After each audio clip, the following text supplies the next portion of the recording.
Hello everyone, good morning. তো সবাইকে জানাই শুভ সপ্তমী। তো সকাল সকাল ঘুম থেকে উঠে দুটো ঘরের বেডশিট চেঞ্জ করতে বসে গেছি। তো এই যে বেডশিটটা দেখতে পাচ্ছি, এটা তো ভীষণ ভাইরাল গেছে। তো আমিও মিশো থেকে পারচেস করেছিলাম, ভীষণ সুন্দর কোয়ালিটি এসছে। তো আমি এই যে দুটো ঘরের বেডশিট চেঞ্জ করে ফেলেছি, তারপরে একবারে স্নান করে বসলাম খেতে।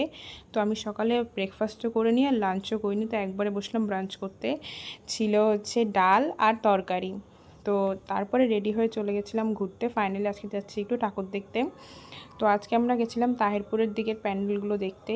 তো আমরা ফার্স্টে ভেবেছিলাম যে তাহিরপুরে কিছু প্যান্ডেল দেখে দেন তারপরে আমরা বাতকুল্লাতে একটু যাব। তো তাহিরপুরে এত প্যান্ডেল করেছে যে তাহিরপুরে দেখতে দেখতে আর বাতকুল্লা যাওয়া হয়নি। তো এখানে যে জলটা দেখতে পাচ্ছ, এটা হচ্ছে আসল গঙ্গার জল। তারপরে আমাদের ভীষণ এত গরম পড়েছে, তো ফাইনালি আমরা একটু আইসক্রিম খেলাম। এটা হচ্ছে অরুণ আইসক্রিম। আর এইখানে একটা মথুরা কেক নিয়ে কাড়াকাড়ি চলছে, কোনটা ছোট কোনটা বড়। তারপরে আমরা এখানে আরও কিছু প্যান্ডেল দেখলাম। দেখতে দেখতে পুরো সন্ধে হয়ে গেছিলো। আর এখানে প্রত্যেকটা প্যান্ডেল ঠাকুর আমার কাছে ভীষণ ভালো লেগেছে। তারপরে স্টেশনে এসে একটু ঘটি গরম খেলাম, ভীষণ ঝাল ঝাল কিছু খেতে ইচ্ছা করছিল। আর যতই গরম পড়ুক, মোমো না খেলে তো হবেই না। তো বাড়ি এসেছিলাম, আসার সময় খেলাম মোমো।